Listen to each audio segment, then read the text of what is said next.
Helane Marie Anderson is a multi-layered musician and composer, singer, pianist, harpist, producer, and multi-instrumentalist. Helane is currently a featured sound meditation producer and artist for Apple Fitness Plus / Platoon. On the wellness front, Helane is the best-selling author of You're Meant to Sing, which is 10 Steps to Unlock Your Inner Voice, certified craniosacral therapist and bodyworker, sound healer, yoga instructor, and teacher. Helane teaches her own courses in sound healing and vocal alchemy through her business, Sacral Sounds, which she founded in 2014.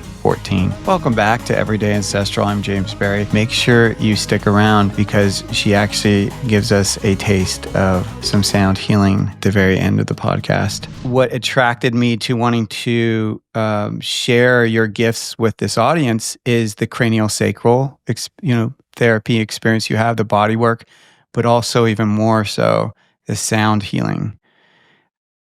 Let's first dive into the sound healing. First of all, what came first? You being a musician or the sound healing? And then when did the healing part come into the music? That's an interesting question. There's a long version and a short version. I'll stick with the short version for now. I am a lifelong musician. My parents used to joke I came out of the womb singing, but actually it was more like screaming. So I always sang. I sang in choir my whole life, like from the moment that I grew up in a church and would go to the choir when I was 4 or 5 years old. I always sang. So it was really in my DNA, just music, but not in my literal DNA, speaking of the ancestral lineage and the name of your podcast. But my parents were not musicians at all. In fact, they hated piano lessons. So they weren't going to force me or my brothers to take piano lessons. So when I was 9 or 10, I basically told my parents that they could keep my allowance if they let me take piano lessons because I was so self-motivated.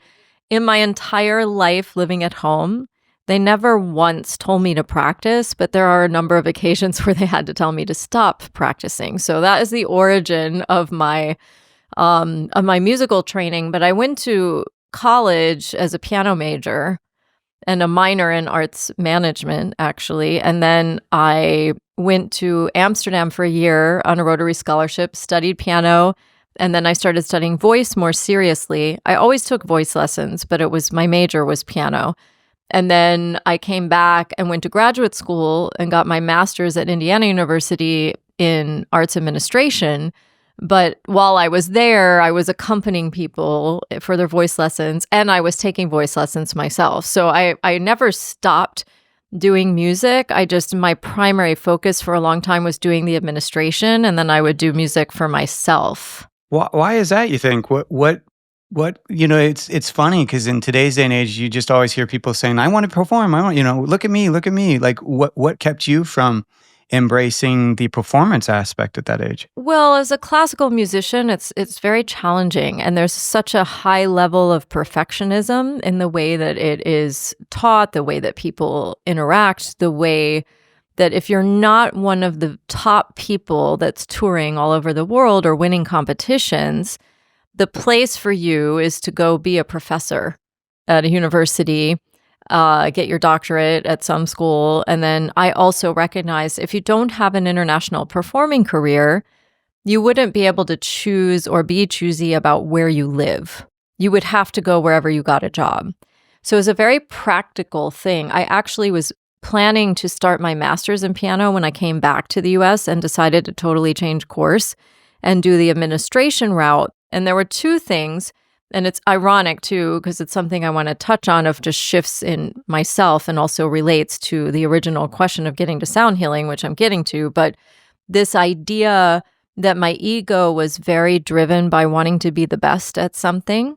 And I knew I couldn't be the best pianist or the best classical singer. I knew I'd be good. I was good, but I wasn't the best. But I knew doing administration that I had the business mind. My dad was an international businessman. So I was like, I can be in the arts and be the best and run a major arts institution. So at that time, I was just motivated by different forces. So I chose to do the arts administration because I wanted to also, I wanted to live in a big city. And at that time, I wanted to live on the East Coast. I was like, okay, I'm going to live between Washington, D.C. and Boston in one of the big cities, ended up in New York. And that was very specific, that I was like, this is my life. I want to run Carnegie Hall, Lincoln Center, or Brooklyn Academy of Music. And that was my like trajectory. And then I went on that trajectory and had the jobs that were the springboards to do that. And then my father passed away, and then all these things changed in my makeup. And this was like 2007. And all of a sudden it was like all these things or gifts that I had in the healing arts that were kind of more my hobby and things I would do on the side, or I'd still, like play for myself here or there, or sing for myself here or there. I was ignoring them. And it just all of a sudden went on this very long journey to shift it all around. And so the way that sound came to me, I met a couple of the very early on sound bath practitioners in Los Angeles before it was really a big thing. And in fact, hired one of them to do a sound bath for my birthday. And I think that was 2011. And I wasn't even at that moment called to it. So it's what's interesting about my thought process. It more just all of a sudden happened as my voice started to open up and I started to do more with my training in craniosacral work. But I really took a polarity therapy class that was a cleanse and a business class, and getting clear that it was like, no, actually you're a musician first. You're like a musician before you are a craniosacral therapist, before you are an administrator, before you are this. So I had to kind of break down a lot of things to where it came into play. And I had a long journey with plant medicine that I've stepped away from now. It felt like we had a completion. I had a completion for that part of my journey. But I remember the first experience I had in that realm, I was getting a very clear message that I was going to do, like I was going to be the intersect where music and healing intersect. And at that time, I didn't know what that meant, because in the more intellectual brain or of what already existed, music therapy or becoming a music therapist was the only kind of option. This whole idea about being a sound healer and sound bath didn't exist in that moment yet, really, not the way it does right this moment. And we're at that like kind of tipping point where it's kind of very saturated right now, and things are changing. But this idea at that moment, I didn't know what it meant. And so I started to explore this idea of music therapy and realized it was a little too clinical for what it was that I felt like I would like to experience. And so I did do a sound training in San Francisco. It was 2013, 2014. And then all of a sudden I was like, oh yeah, this is where it all kind of starts to go back, or come together, all these aspects of who I am. And then but it's constantly shifting.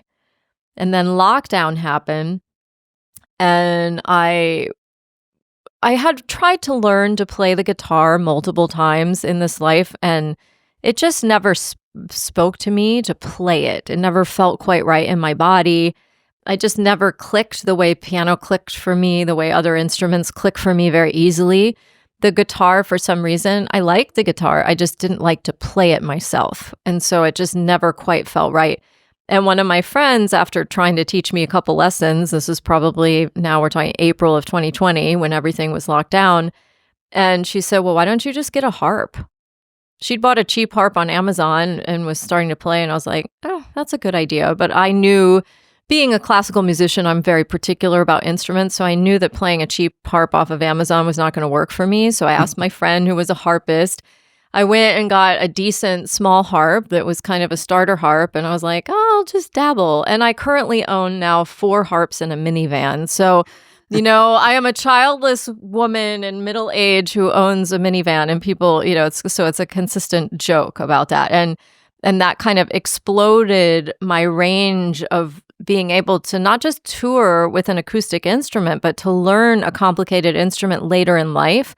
And it was a very strange thing where people are like, ask me now, haven't you been playing the harp the whole time? I thought you were playing. It's like, no, it's been less than 5 years that I've had this instrument. So it's been an interesting trajectory. Is the harp like the guitar though? Like, so when you're going to retreats or events where you're doing the sound healing, are you bringing all 4 harps?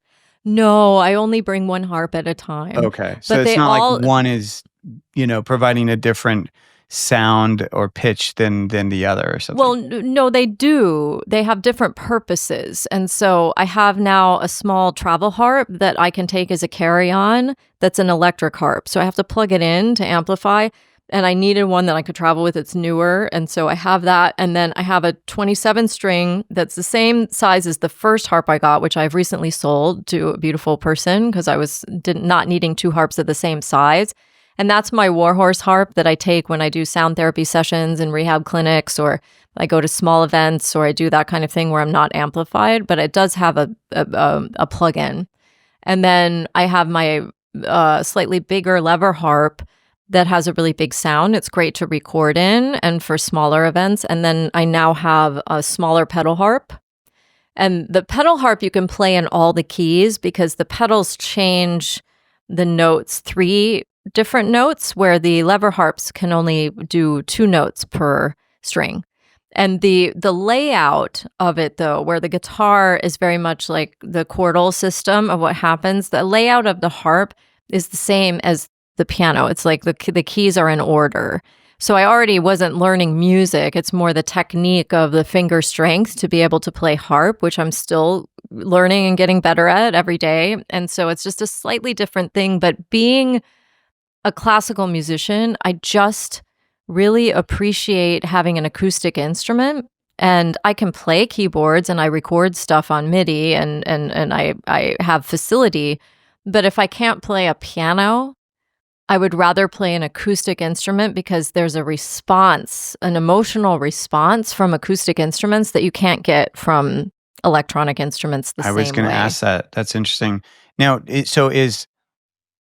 in general, is sound healing therapy, is it any instrument, or do people kind of fall into something like the harp or the guitar? And does it also always involve the voice, or is it just instrumental? Like, is there kind of a definition, like a specific definition of sound therapy, or is it any sound and in any modality in any way?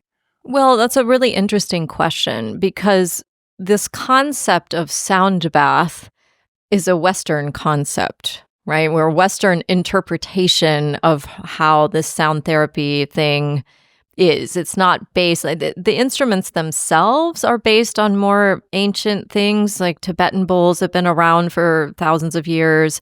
Some of the instruments in India have been around for thousands of years.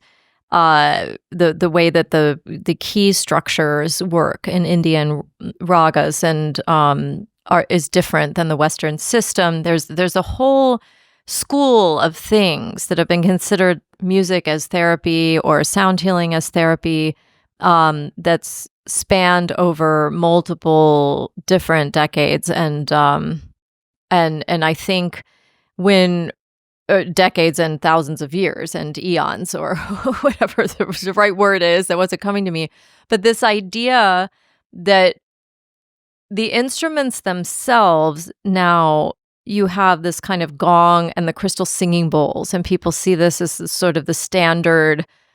This is, you're doing a sound bath, you're playing crystal singing bowls, you're playing gong.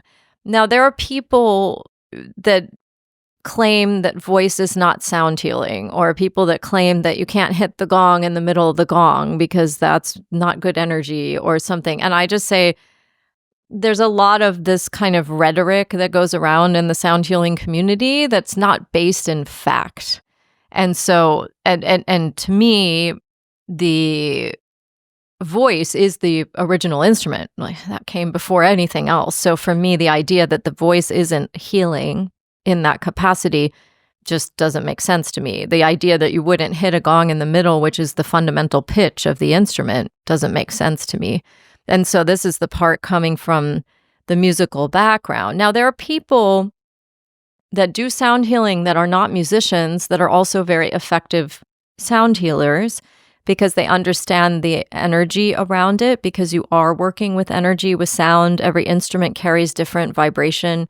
There are people, like, I will use hand pans or tongue drums. I use Native American flutes. I use the harp now, and I didn't used to. When I first started, I was mostly using the crystal bowls and the gong. And then when lockdown happened, the gong just felt way too intense for what most people need, because the gong is a very intense energy for people. And that was more an intuition that it's not what's needed right now. And the harp, I feel like, came into my life at the right time to carry in the vibrational energy of what was needed.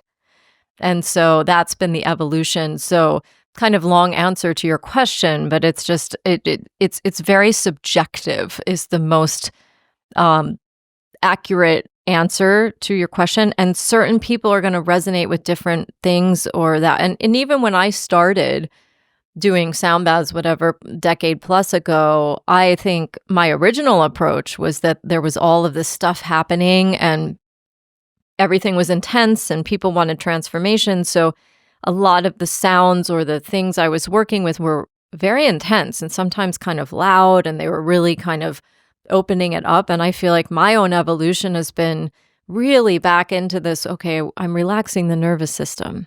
I'm not transforming, because sound therapy can have both effects. Now, if somebody comes to me and they say, I want more energy, then they might get a much more intense sound session to kind of bring that energy out. But for the most part, everyone's nervous system, and I say everyone as a collective, as most people that I know have needed more regulation in the nervous system, then really intense sounds are too much for them. So it's really less about the choice of instrument. It can be like that, because instruments can have specific medicine. Shakers are good for moving energy, for example. Drums are good for moving energy and getting people into more of a trance state. Any kind of rhythmic pattern can bring people into a trance state, but then you want to really also bring in drones, and you want to bring in this element that people can really drop in or feel like they're held. So it's about understanding the nature of the different sounds and how they work. That's why handpans can be very relaxing for some people, because they mimic this trance state with the rhythm. If there's somebody that's playing it, then it's very effective. So it sounds like a big piece of this is understanding not only the vibration of the instrument, but the effect it has on the human body. Absolutely. Yes. What effects do you see happen in the human body from this sound therapy? It goes all over the map, what people experience. I always try and let people know who are not familiar with sound healing that what sound can do is bring things to the surface that are ready to either be seen, felt, or released. And in the beginning, when I didn't explain it as well, or I was learning how to explain it better, people would feel a lot of anxiety, or they would feel pressure, or something would happen and they would just want to leave. They would have this really intense experience and they wouldn't stick it out. And now I'm very clear to explain to people what's happening in the beginning, if there are people who've never done sound before, because it doesn't happen all the time and it doesn't happen to everyone. But oftentimes people will have reactions where they feel really anxious all of a sudden, or a sound is triggering for them. And I had this experience myself because I had a teacher that would play a conch shell. And I still don't like the sound of the conch shell, by the way. It's just one of those sounds that doesn't work for me. But when he would play it, I would have this really visceral reaction of, I don't like this at all. And he pointed out, well, then that's kind of what you need. It's kind of like sometimes the medicine is the thing that triggers you, is the thing you need to heal that. And so I remember he played it again after that conversation, and I still don't like the sound, but I was able to let it relax me instead of fighting it. That's really interesting. Do you think that certain sounds have the vibration? It's almost like well, it sounds to me almost like certain sounds may have the resonance of, let's say, a trauma that you have in your body. And so, to your point, like if that instrument or that sound vibration is tapping that trauma, that is sometimes what you need to actually access the trauma to work through it. Do you think, though, is that sound? I guess I'm just wondering, is it tapping into some like other life experience with that literal instrument, or is or does the sound vibration carry that emotional weight of sometimes triggering trauma?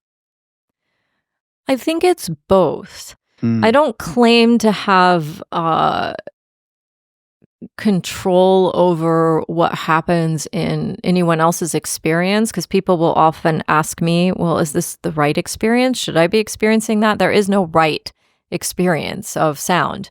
It's your experience, and your experience is valid, whatever it is, which also relates to life in general. But I do think that the way that the singing bowls are tuned, for example, to get to the answer of your question, is they're tuned based on the C major scale. So because I have a piano here, it's that one. So you have these 7 notes that are of the C major scale. And so most singing bowl sets, you'll get 7 bowls, and you get the 7 white notes on the piano keyboard in the middle octave. Sometimes it's the octave below, depending on the bowls and the size of them. When you buy a chakra set of bowls, it is those notes on the piano keyboard. Now, Western tuning and the system and all of that didn't even exist.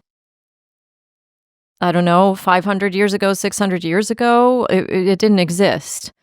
So this idea of Western notation in housing all of the blueprints for sound healing doesn't really make sense, because there's evidence in the hieroglyphs and things and all the obelisks when you go to Egypt, because I've been lucky enough to go, and you hit them and they're a tuning fork.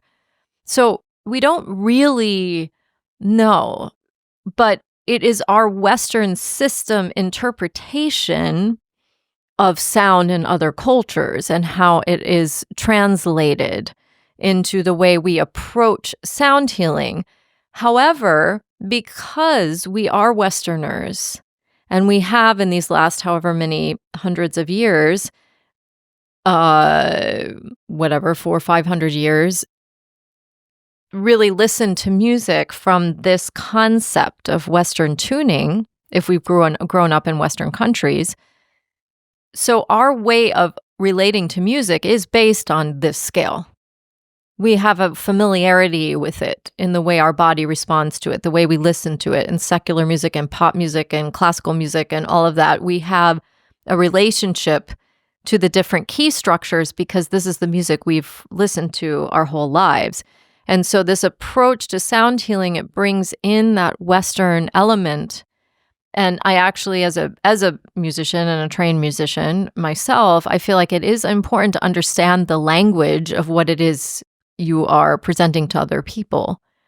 I kind of feel like if you don't understand at least the basics of the music theory, then you probably, it's complicated for me, because I do feel like it's going to teach a language in a class of a language you don't speak yourself a little bit, because it's very important to me just to understand. And then your intuition can still do things, and people can still do really effective healing sessions with one singing bowl and a percussion tool. And when I teach people, I show them you can still do effective sound healing sessions with very few instruments.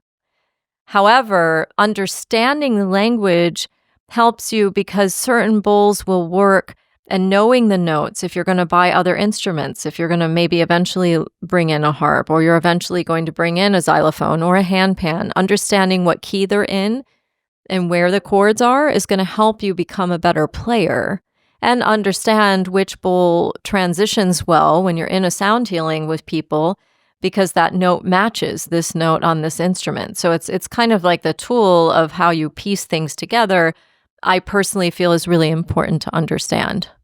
Is there, you mentioned tuning forks, and I know that there is some body work where they actually will use tuning forks on, place them on the body. When you're talking about sound therapy, though, is that an example of sound therapy, or is sound therapy really more the sounds around you and how they're affecting you versus actually touching the body with the physical, tuning fork or the instrument or something like that? It's both. Oh, it is both. It's both. Okay. It's considered sound therapy. If I do a private session, I might put a bowl on someone's body, and I might use the weighted tuning forks. That's what they're called. They're weighted tuning forks. And then I will use that on people and play music. Usually now, these days, I play music that I've recorded myself, because energetically I understand what's happening in the space. And And then I'll use both. But anything that uses sound and vibration falls under the category of sound therapy. And you may just define it a little differently if someone's doing a private session in a room, like a massage room or something, and you're using other sounds around the body. Or if you're doing a sound bath, which means you're doing it in a bigger space for a group usually. Although I've done full sound baths for just one person before, too. Wow. When you are, so let's say someone's hired you to do sound therapy. Mhm. What is the process? Do you obviously you sit and talk to them first, get an idea of what's going on, or and then the second part of this question is how much of the actual sound therapy is inspired by the moment, and how much of it is actually calculated based off of that conversation before you actually go in to start the sound therapy? Okay, well that's a fair question. I'd say there's two different answers to that question because first, if it's a private session, I would approach it similarly to how I approach craniosacral therapy sessions. We'll have that brief intention setting. What are you here for? What are the ailments in your body? What is it that you are hoping to gain from the session today? And then I would put them on the massage table, and then I would probably do some hands-on work and some work with the tuning forks as well as do some work with some of the bowls or that. I generally don't bring gong if it's just one person in a small room because it's a little too much, I find, for people. It can be a little destabilizing. That's just been my experience. Some people only use gongs and that's totally their medicine. So it's not, everybody finds the medicine that works for them. And then if I go into a private sound session, because I'm often hired to do private sessions for people in their homes or in locations that they rent. And when that happens, it depends on the occasion. If it's a birthday, if it's a wedding shower, if it's a bridal shower, whatever the occasion might be, I ask them what their intention is. I generally will direct it to the person of honor or the person that they're being remembered or whichever is the intention that they're holding in that space. And then I will do a very brief intro of kind of what to expect, let them lay down, guide them through the breath for a little while, and then drift off into the sound. I only plan what instruments I'm going to bring. If I'm doing a really big event and it's outside, then I will bring all my sound gear and I'll do a lot of live looping and things like that. If I'm doing just a small in-home sound bath, I just bring my acoustics instruments. I bring my harp, my small harp. I bring Tibetan bowls. I bring some crystal singing bowls, some chimes, Native American flutes, and usually a handpan or a tongue drum. And then I will switch them out here and there, but that very much has been working for me lately. So it would just depend on the event, what I would do. Now, I didn't used to at the beginning sing songs. It would all be very esoteric things that would come to me, or it would just be, I don't know, people say it's like channeling, but it would be sort of vibrationally listening to what's happening in the room and just whatever comes, and it's all improvised. And since I've been working since the pandemic, a lot more diligently with mantras and Sanskrit mantras and things and writing a lot of music. And I find a lot of the songs that have been coming through that I've recorded and released, they want to be played more often now. So I will incorporate those into the sound experience, usually towards the end, when people are very dropped in. So that's changed. I didn't, and I also, like I said, that evolution when I first started doing it of that transformation of things being super intense, now it just feels like my sound baths and the things and the singing that comes through is just much more gentle. It just feels like everything that's coming through is much more gentle than it used to be. So fascinating. I mean, you mentioned the sound looping. I mean, in many ways, if you're actually looping, if you're up there alone and you're looping sounds, then you are kind of, you're basically a music producer at that point, right? I mean, Yeah. whereas versus the healing experiences where there's multiple musicians and you're all just kind of stuck in your in your instrument, your specific area of expertise, but you're really pulling your music theory knowledge if you're doing multiple instruments and you're doing sound looping. I mean, that sounds pretty awesome.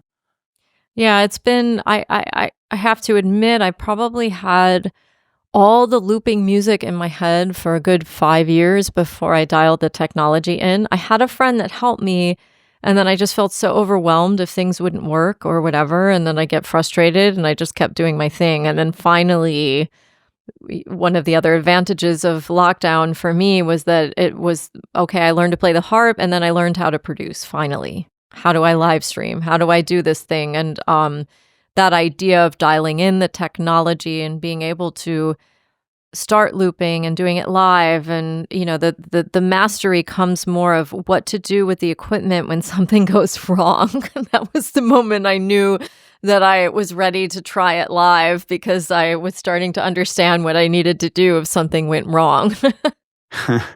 Now, it's kind of interesting because you mentioned the acoustic instrument and the Mhm. difference between electric instruments and acoustic. So from your experience, how does just electronically, pushing the music out versus being in a small room where there's, maybe no speaker, no sound amplification, how does that affect the therapy piece, or does it? I find it's just as effective, and to be clear, I don't really use electronic music on it at all. I'm literally I pre-recorded, just for sake of space when you're setting up all the electronic stuff and the other instruments. I've pre-recorded all of my singing bowls, so they're in a MIDI controller, but it's actually me playing the singing bowl. And I have it set up with the effects and mixed and whatever, so that when it comes through the speakers, it sounds pretty good. It sounds like the singing bowl in that moment. And so when I'm doing that, and then I can loop my voice live, I don't pre-record any of that. I do it right on the spot. And the same with the harp. I will play it live, and then I'll just loop it in that moment. So I'm still playing the acoustic instruments. It's just being filtered. And for me, honestly, it felt so fun, because it was like it's like this whole way to play with sound in a new way. And also, because I have a large range with my singing voice, I can now sing with myself. I can create these soundscapes where I can sing in multiple ranges all at the same time, where I couldn't do that without the technology. So that's a way where I found technology has really worked for the experience, and people enjoy it. But acoustically, just to finish the answer to that question, in a small space, using the technology doesn't quite work, because smaller spaces are not really designed to have a big speaker in the room, and so it doesn't always work so well. It works better when there's a much bigger space.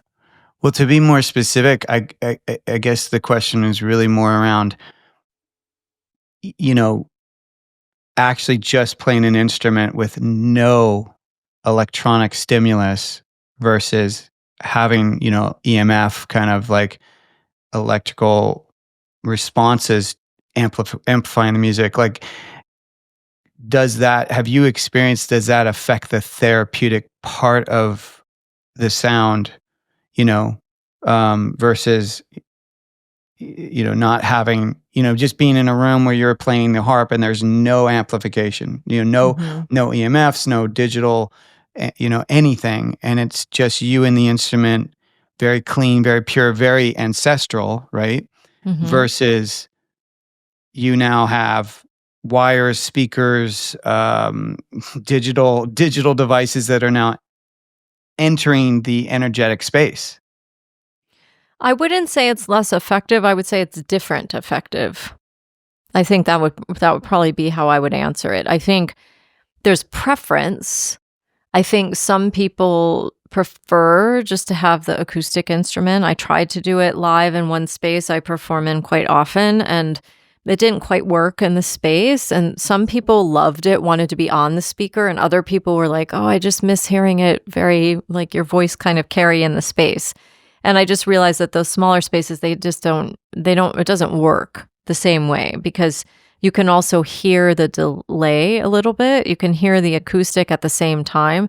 So it has to be a bigger space. Now, when I was doing it every week at Hollywood Forever Cemetery, for example, that was such a big space that the speaker carried great, and people still had really amazing experiences. So I would say the experience feedback I've had is people have had just as profound experiences with both experiences, and whether or not one prefers one or the other or likes both, or I've had people that like both. I have people that only really like one, and that's fine. So I think that the experience of it is more subjective, what people gain from it. But I've had people express really positive experiences and more transformational experiences from both things. Yeah, that's good. That's great to know. Now, you mentioned the craniosacral therapy. Let's dive into that piece a little bit, because it sounds like you incorporate both. I mean, you're basically incorporating craniosacral therapy, voice sessions, and sound healing, correct? Yes. So not everyone knows about craniosacral therapy. So could you just dive into what that is and how it affects people? Yes, absolutely. So craniosacral therapy is a type of body work that is pretty gentle in terms of the way it works on the nervous system. And the premise of craniosacral therapy is that you hold the bones in the body to mimic the memory of being in the womb. Because when we are in the womb, then we're connected to the mother through our belly button, but also the nervous system when we are in utero. The first part of the nervous system that forms is the base of the spine. It's not the brain. The brain comes last. So the stems grow up the spine, and then the brain forms as the last piece of the nervous system. And so this premise that when you hold someone underneath the pelvic bone, and these sessions are usually generally done with clothes on, or you go under a sheet if somebody's also doing a combination with massage. But you hold that space because it mimics the body's memory of being in the womb. And so what happens is that then the body starts to heal itself. It's the idea that you go into the parasympathetic nervous system, and the body starts to go into homeostasis because the tension that's held in the body starts to release on its own. Where, just as an example, with deep tissue massage, you'd go into someone's muscle knots and then you hold it and you are really hard and hold it until it starts to dissipate. This is kind of the opposite premise. You're holding under a specific pattern and allowing the body's pattern to unfold on its own.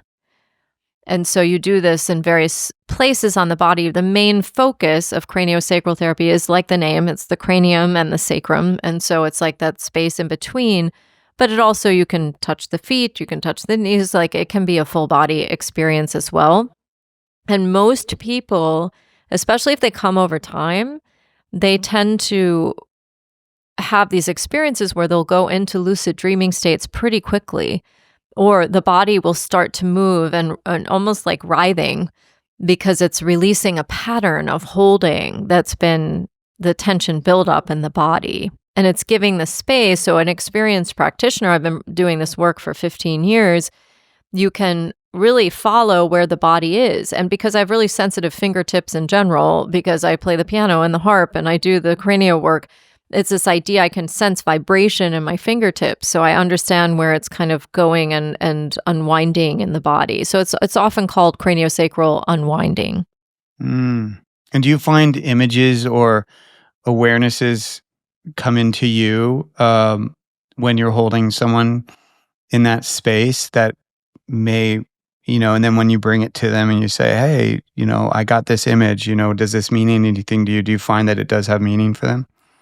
Yeah, that happens to me quite often. And I feel like I don't particularly relate to the word of saying I'm psychic or that kind of energy. It's more that I'm tuning into that person. And I think we all have a vibrational field. And when you really stop to listen, you can pick up things from the person you're standing next to if you're really paying attention, right? And so this idea that if I'm paying 100% attention to you and I'm touching you in a place where you're holding trauma, then I can tap in, and often I will see an image or I will see that. And I liken it as that person's letting me see this because it seems to be related to this part of the body or this part that I'm touching right now. So I will hold under that space. And often, yes, I will share. I will say to them that I do see this picture of this. I don't know what that means. And often it will be the memory tied to that holding pattern in the body. So it makes a connection. And that's why I like, or really why I love the craniosacral work so much, is because it gives people consciousness around the patterns that are held in the body and the mind. And so when they leave, it's a lot longer lasting, I have found, than a lot of other healing modalities, because it empowers the person to understand the origin of that feeling. And then thus be able to maybe release it. Yes. Yeah. Mm-hmm. Now, you mentioned that your relationship to music changed when your father passed. Now you've been doing this work for a long time. Has it changed again? Yes, it has. It's changed quite a bit.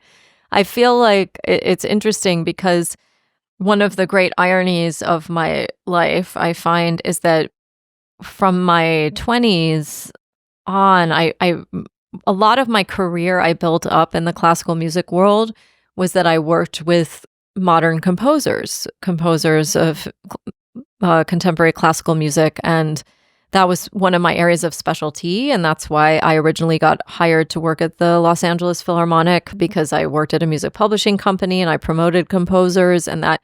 And I think it's taken me this many years to be like, I'm a composer. I've been a composer the whole time. And I just was doing all these other things and kind of not claiming that aspect of myself or my own gifts, because I had some work to do on myself and my own confidence and my voice.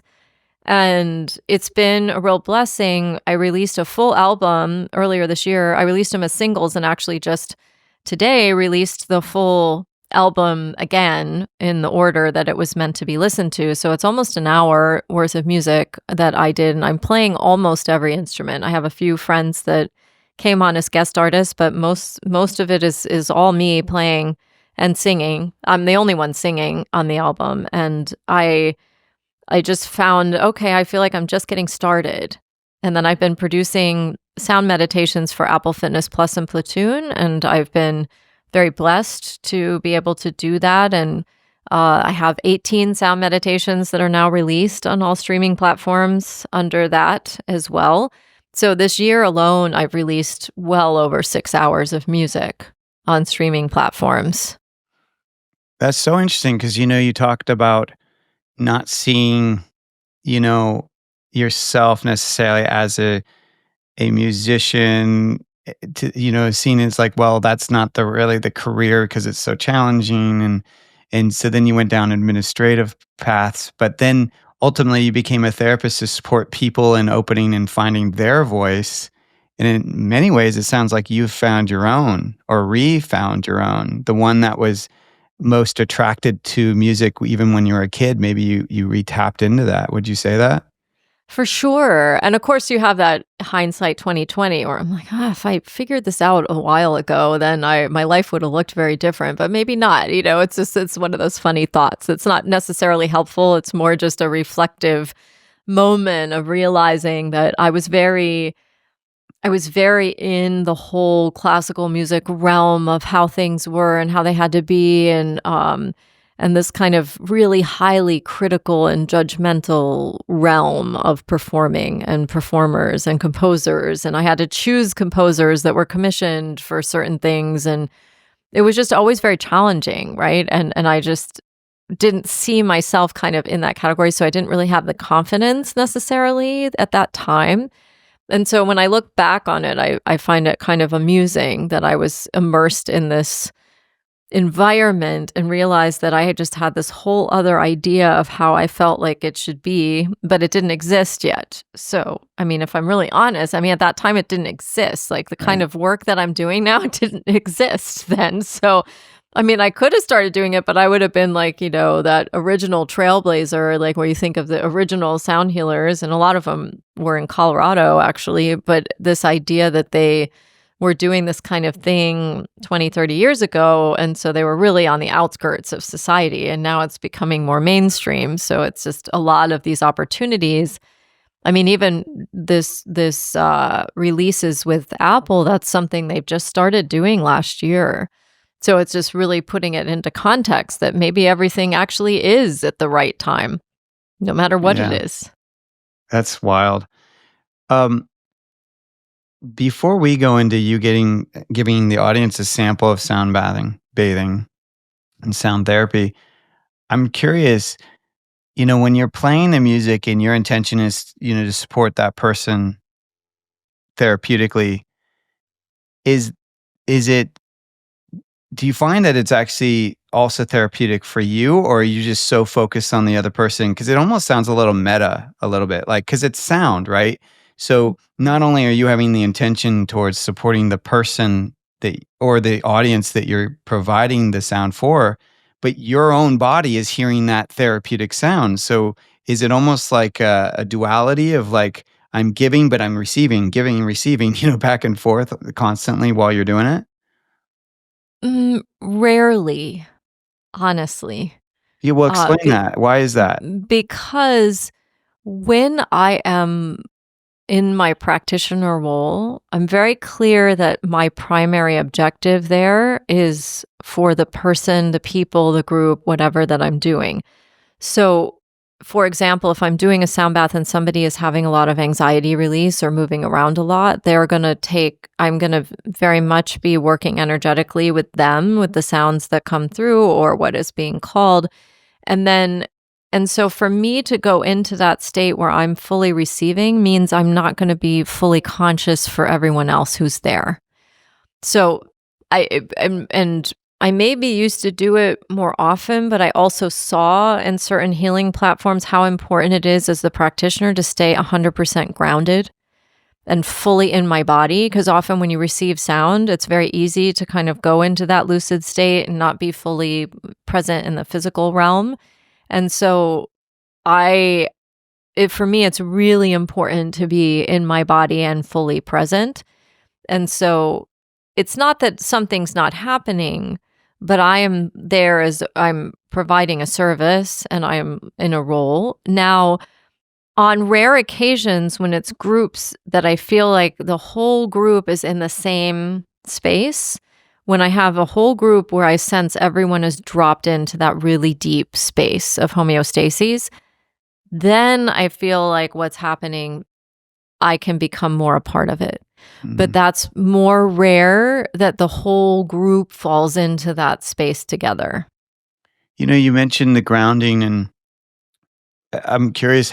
So how do you feel after, a concert therapy? Are you drained? But then also, kind of part two is what do you do to kind of fill your cup post these sessions and/or general? Like, do you have some daily habits to support your own grounding and your own self care so that you can be the best practitioner you can be? I mean, also really good questions.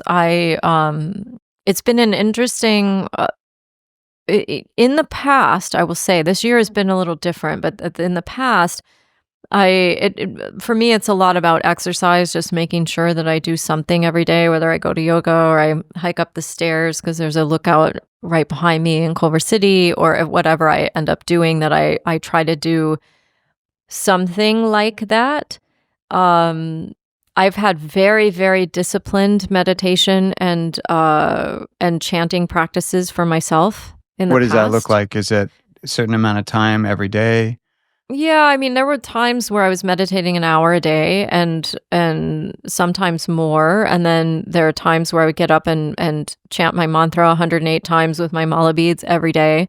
And this year's felt like kind of a reset of what my operating system is. And so I think I'm recalibrating what my daily thing is. And because I think that this year I realized I needed a lot more rest and allowing myself to just rest.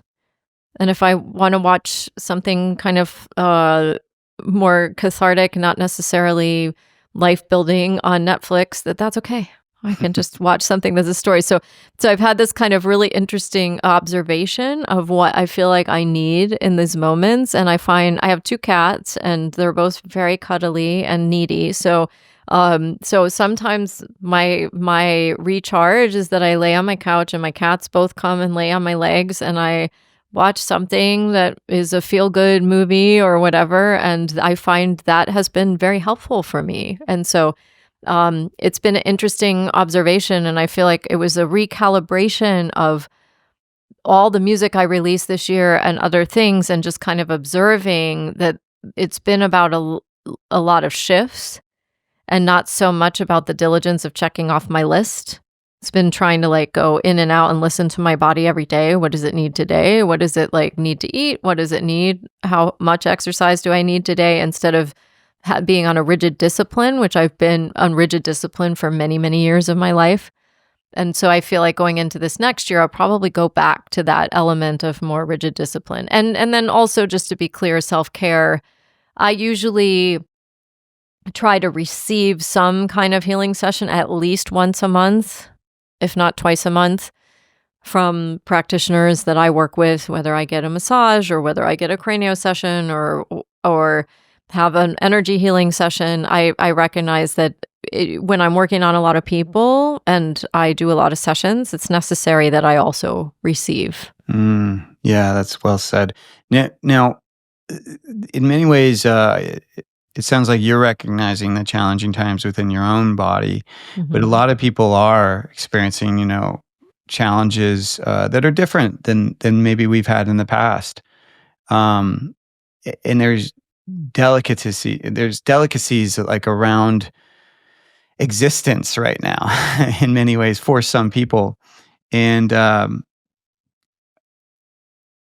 how we negotiate boundaries and challenges within these modern times is very is kind of a very necessary piece to existence, is that negotiating those boundaries. So how does the craniosacral therapy, the voice sessions, the sound healing, how would that help people that are struggling with kind of our modern times right now?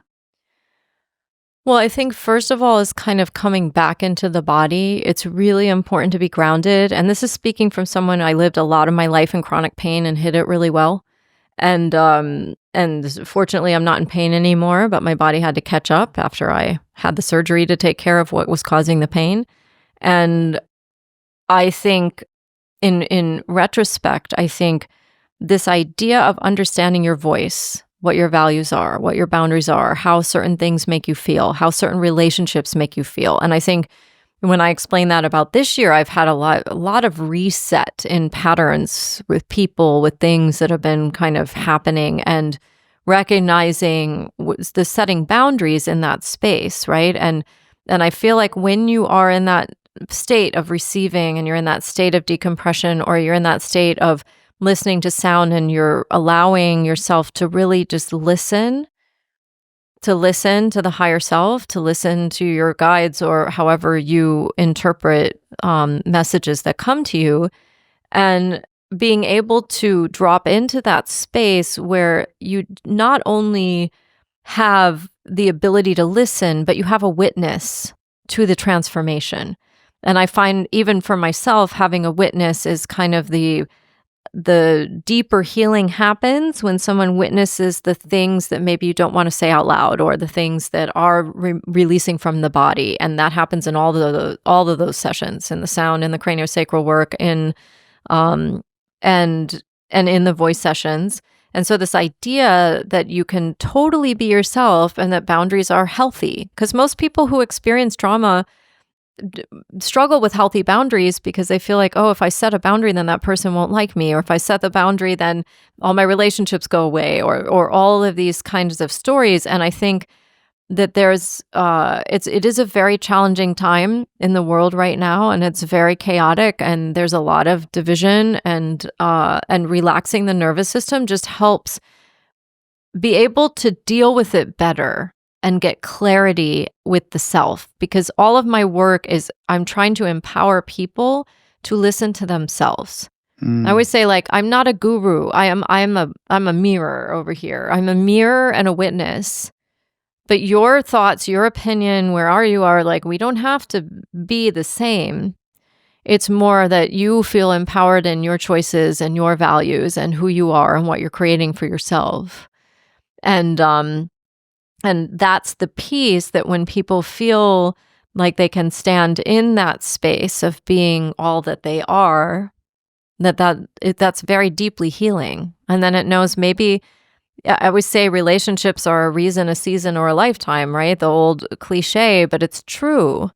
I think sometimes we think relationships are meant to be there the whole stretch, and they're just not. And the older you get, you realize that. And you also, for me, I know I've seen just a lot of disillusionment with things that I thought were super helpful, or that. And there's no one way, there's no right way. And I always say, if somebody tells you that this is the only way to get to X, then run the other direction. Because it's true. Because then that person is trying to control you. Like, you have to always have this free will to choose. I'm not always right. And what is right for me might not be right for you. My diet's going to look different than the person next to me, because everyone's built a little differently. And I mean, you know that just from all the work you've done in nutrition. And everybody's body functions slightly differently.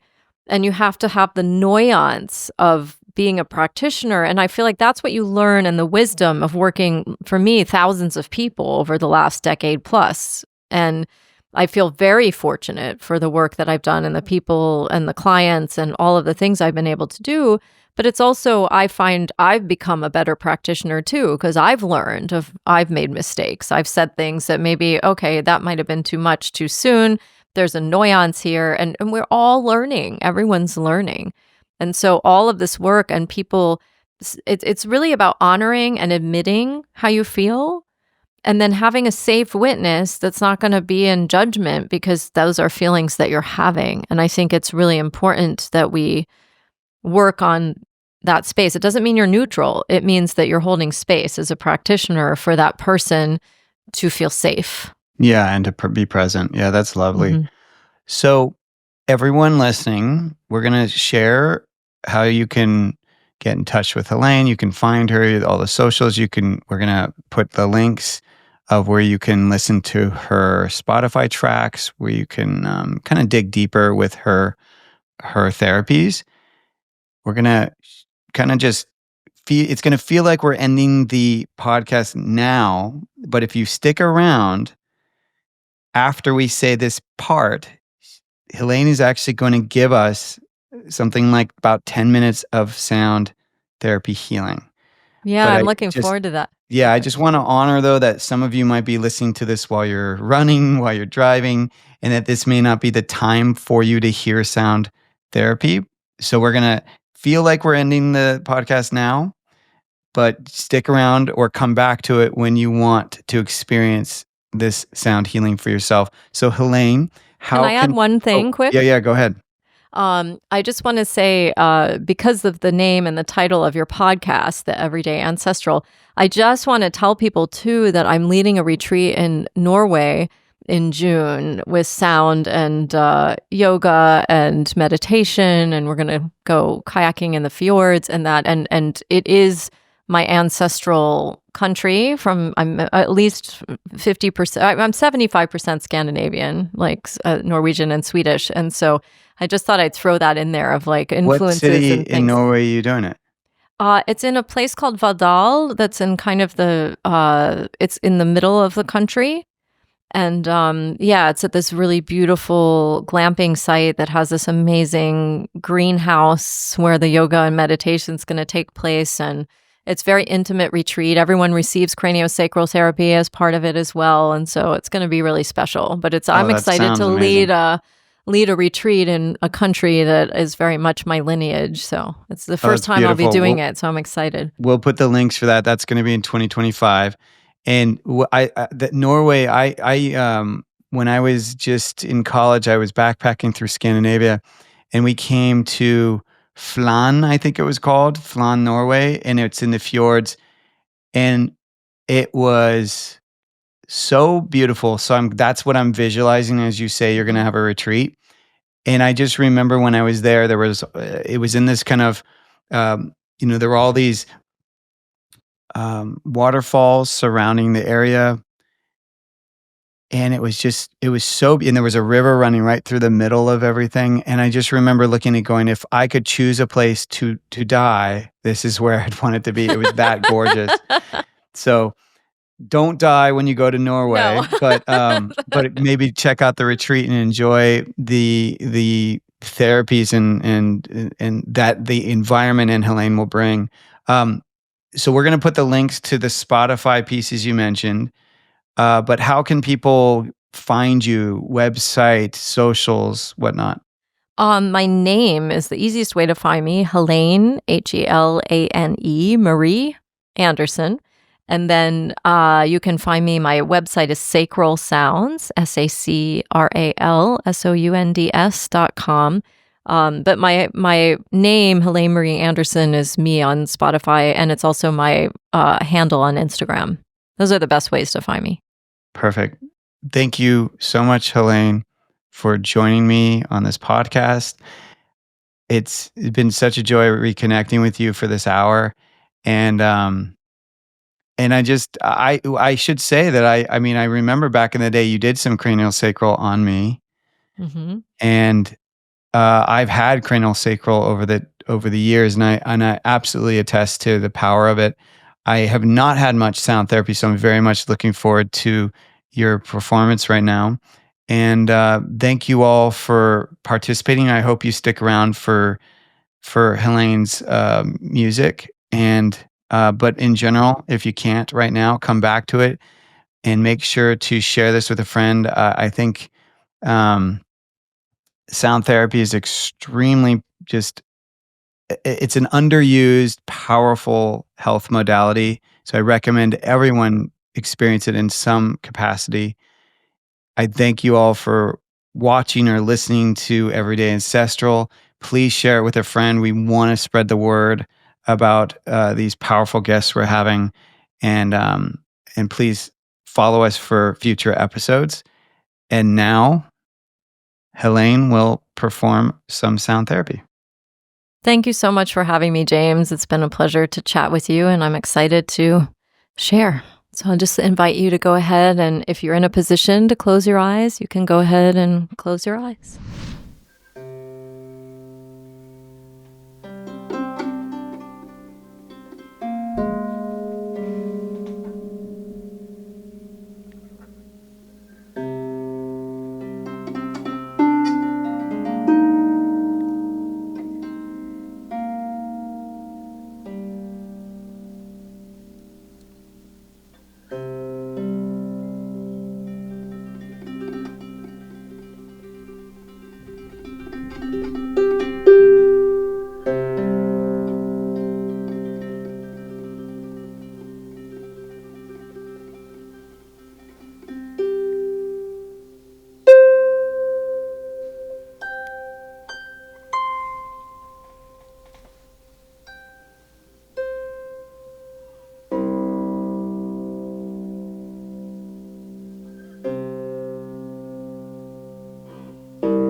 Thank you Thanks, so much, James. Helane.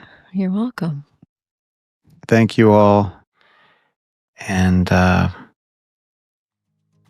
we hope to see you next time on Everyday Ancestral. Thank you so much for joining me on Everyday Ancestral. If you enjoyed this episode, hit subscribe so you don't miss the next one. You can find the show notes, links, and resources mentioned at eatpluck.com. That's EATPLUCK.com. And hey, if you know someone who'd get something out of this, share it with them too. Stay curious, live well, and keep it ancestral.